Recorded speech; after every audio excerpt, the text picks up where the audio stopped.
we showcase some functions of our 3D spatial building, intelligent subdivision and situation statistics system using oblique photography data from a drone. At the Marina Bay Sands Hotel in Singapore, this system can quickly grasp the internal structure and personnel situation of various buildings such as hotels, communities, and military camps. Hotel application.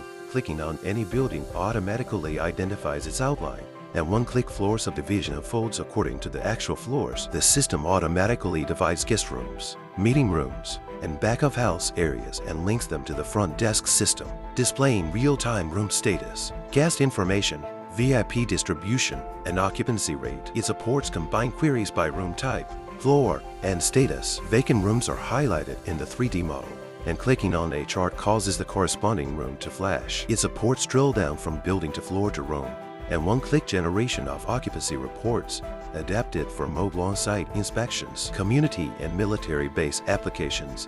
The system automatically mounts resident names and contact information to the back-end database. A 3D dashboard displays the total number of households, population, vacancy rate, and floor distribution. It supports categorized analysis by apartment type, property rights, and occupancy status. Search results by name or address are highlighted. Batch location and sequential browsing are supported. A vacancy rate heat map visually displays occupancy status. Clicking on a chart causes the corresponding room to flash. Drill down from building to floor to room is supported. PDF or Excel reports can be generated with one click. The system is compatible with tablets and mobile phones for on-site verification, and the scene is automatically synchronized after back-end updates. From data segmentation to information mounting, from intelligent querying to visualized statistics, it provides precise support for hotel management, urban operations, emergency response, community governance, and military base management.